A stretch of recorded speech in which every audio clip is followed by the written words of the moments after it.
Okay, so yeah, I'm gonna. This is a very special episode. I'm gonna talk about this thing called the condo lifespan. Okay, so it doesn't mean that condo lifespan. I'm talking about 99 years or freehold. It doesn't really matter, and uh, the real fact in life is that I have this data, right, that shows that 99 years property for the past, I think 10 to 20 years has actually earned more money than freehold. So I will share the data somewhere here or here, or maybe I will share. I don't know whether I can share or not. Yeah, but anyway, if you engage me, I'll show you the data. Okay, so there's this data that 99 years actually earn more. Okay, so why am I saying this? Because I want you to understand that when I talk about resale, not resale condo lah. I talk about condo lifespan. There's no difference between whether you're 99 or freehold. The condo lifespan means that every condo has a lifespan. And also I'm talking about this because I have seen people that tell me that, hey, today if I buy a property at $1 million and I rent it out at like 3,000, if you take 3,000 times 99 years, I'm still going to earn money. Okay, theoretically this is correct, but I think a lot of people really miss it's not logic. This thinking is not logical because property get old, property gets older and older. When property get older, does the price still stays there? Yes, there will be inflation. I do agree there will be inflation, but does it still stay there? And also, does it mean that if you get older, people are still going to rent from you? This is a very, very big question. You know, when you get older, people may not rent from you. That's number one. When you get older, you want to get a higher price. It's also very difficult. And when you get older, when you want to find a tenant, you want to rent out, you will have this period of time when you're looking for a tenant. That will be maybe 1 month, 2 months, you have no rent. So the way this whole formula is being calculated is totally wrong. So why I talk about this resale lifespan? Because in my years of experience, I realized that if you realize there's always a point whereby condos stop earning money. Okay, so I'm going to show you a few charts of some condos that is in the market. Then we will see whether they are still earning money. But of course, we don't say their names. Yeah, I will try to block it out so that you don't see their names. Okay, so this is a condo in District 16. District 16. Okay. I will block it out later. Okay, just to show you. Ta-da! Okay. Okay, I will put it out somewhere. I don't know if you can see or not. I try. Okay, so why am I showing you this chart? Because this property has been there since 1995 till today. Okay, if you realize anyway, maybe just this property we show the name lah. Because very difficult to edit. Okay, you see 19 they bought here, then they didn't earn any money, but they managed to earn in 07, 09. Then the next peak they managed to earn again in 13. Then later it dropped again. Today is almost the same price as 13 price. Okay, so do you realize that like this kind of properties, right, they get older and older? And if you realize in 1995, right, the property price they are selling is at about 700. Then in 1998 they went down all the way to 300 to 400, 500. So you can say that the property market don't make it, but actually there may be another reason. Maybe because 700 at that time is really too high. So, but you see, it's too high, but they managed to hold. So, actually, those people that bought in 1995, if they hold 10 years, which is to 2005, they still don't earn money. But in 07, 09, they managed to earn about 100 or 200 per square feet. So, they hold long enough. This is also because I think to me I think 1995 700 to 800 per square feet is very high. Okay, so this is entry price high problem. So when they earn in 07, 09, right, they earn again in 13. Okay, so from 1995 to 13, that's close to about 20 years. Yeah, around there, 14, 13, about 20, 18 years. And this property is 99 years property. So actually to help for 20 years, I think it's very good already. Because let's say the first person that bought in 1995, right, till today, he have earned close to, let me see, thousand now is about 1050. he bought at 650, so he earns close to like maybe a lot, and about close to 80%. So, but you see, the interesting thing is from 04 to 18, the prices has been stagnant. Okay, so we have this stagnant over here, so we have this stagnant over here, so you know. Okay, my question is, do you think this property that starts selling in 1995 till today 2019, that is like over 20 over years, will it still keep increasing? This is a very, very big question. Very, very big question. So you see, when we talk about this, right, we forgot one thing, is that this property will become 21, 22, 23, 24, 30, 40, 50. So if the price keep increasing, even though it becomes very old, it's actually not correct. It's actually not correct. So many of the properties are like this. Okay, let me show you another thing. So I will say that, to me, I feel that this property price, right, will not increase so much really. It's quite stagnant really, because it has increased a good 20 years. Okay.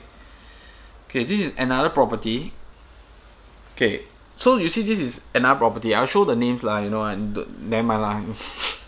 So you all have to like and share and subscribe to my channel so that I can give you more insider info. So you see, this property, in 09 they bought the property. Actually, they already earned the most money in 1213. From 1213 onwards, actually they have not earned money for the last 5 years, 6 years. So this property, right, there is a chance that they'll still earn, but a bit harder. So now they are around 1,400 per square feet. You know, they are there from 09 to 19, so they are about 10 years old. They may still have one more cycle to go, that's it, or they may not even have one more cycle to go. So I was feel that because this location is very good, this is in Toa Payoh, I think. Yeah, let me see, District 12. Yeah, this is near to Toa Payoh. So I will feel that for this property there's another cycle to go. But where will the cycle be? Is it 2022, 2023? Maybe. But it's going to end in 2023, because by 2023 it's close to about 15 years. So I want to talk about this because you realize that the mark is always 15 and 20. Okay, and this is also 99 years. Okay, let's go for another property that I know that is really old also, but at a good location. Okay, I'm already giving you guys the property that is very old and at a very good location. So you can imagine your property is old but not in a good location. The lifespan of the property inflation is actually, the appreciation is actually lower. Okay, this one is near Serangoon. Okay, this is very interesting. This property 2001. Okay, they earn money to 2007, 2009. Then 2009 they earn money again to 2013. Then from 2013, actually they are quite stagnant. I wouldn't say they earn, because the people in 2013 they sold off, and the people sold off today is almost there. The price doesn't actually make a lot of difference.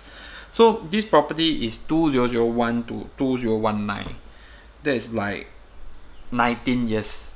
So you realize that this property has really reached a peak already. It's very hard. It will just keep fluctuating. So what happened is, if you realize your property prices are fluctuating and they are not increasing since the last highest peak, which is in 13, they just fluctuate and they don't go up and they don't hit another highest peak in 22 and 23, means there's a problem with the property.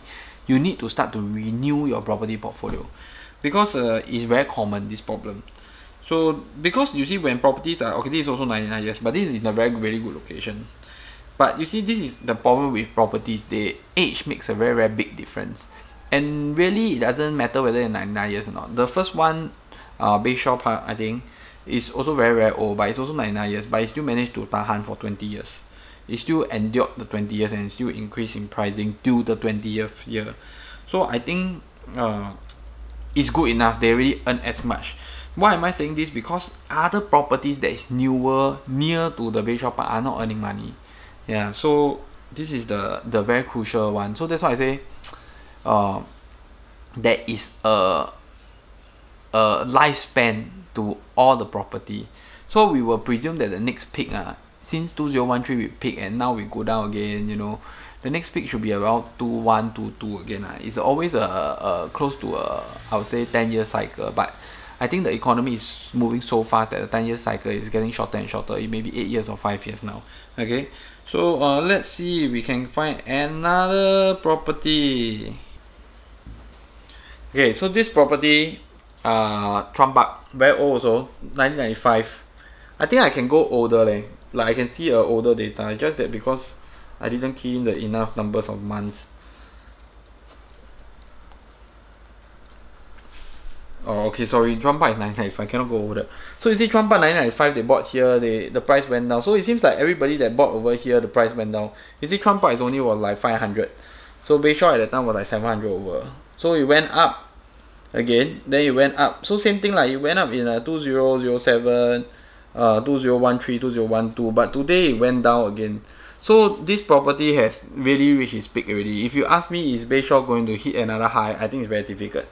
So this is 1995 to Bayshore, like Chuan Park lah. Chuan Park gonna hit another high. I think it's very difficult lah, in my opinion. So 1995 to now, this is like 10 years, 20 years, 20 over years. I think it's well good enough. I think this property that lasted like 20 years, I heads up to you, heads off, good job, you know. I think the people that have bought, can you imagine like if I bought in 1995 and I don't say sell today because today is not the highest peak. The highest peak is 2013. So you see, when you reach the highest peak, if you don't go for another property cycle because you're too old, there's no one that willing to buy at that price anymore, then the price will start to drop. So let's say you hit the highest peak. So what happens is they hit the highest peak in 2013. They sell for about $1,100 over dollars around their PSF. So what happened is, if the next property peak doesn't manage to push Trump Park price up, or it push Trump Park price up but people not willing to buy, Trump Park price will drop. So will Trump Park price hit another peak? It's very hard because Trump Park is already 25 years. If you walk into a 25 years condo and you walk into a 5-year condo, you can see the very, very big difference. And most of this time, if this property is in a very good location, they are all aiming for en bloc already. So Trump Park still can because it's a very, very good location, you know, it's near the MRT station. There is chance lah, of course not in the recent years because the en bloc is there's a lot of reasons. This is another topic, don't talk about it, okay? Or you see, when I talk, I need to be very focused. Okay, so this is what I call a property lifespan. Okay, so in private, there's this property lifespan. Not all the properties will keep appreciating. So if people tell you properties keep appreciating for 99 years, come on, I don't believe that this will happen. Okay, so this is what I call a property lifespan, and this is what I call a property renewal, asset renewal. Because today, if I am a Trump Park owner, I bought the Trump Park in 1995. If I would have sold off in 2013, I would have earned more money. But today, because I sell off in 2019, realizing it late, I actually earn lesser by about 100 per square feet. No, sorry, don't have. Around there, 100 per square feet. If I have a 1,000 square feet unit, I earn lesser by about 100,000. That's how much it is. 100,000? Yeah, correct. 100,000. That's a lot of money. To me, I think it's a lot of money. So, if I will have understand this property renewal cycle, property lifespan cycle, I will know when is it the best time to sell. So today, if I have sold off in 2013, I earn extra money, I move to another newer property, I move to a new launch, I move to another property that is better, I reset my whole cycle again, I will be able to allow my asset to grow further instead of my paper value just keep dropping in the current property that I have. Yeah. Okay, so I think I don't know if this is too much for you, but this is very research, very numbers, very technical, very analysis. But I just want to put this up because people have been telling me, hey, Aaron, you're always saying the good things about property, so what is the bad thing? So I think this is a bad thing. Okay, to me this is a bad thing.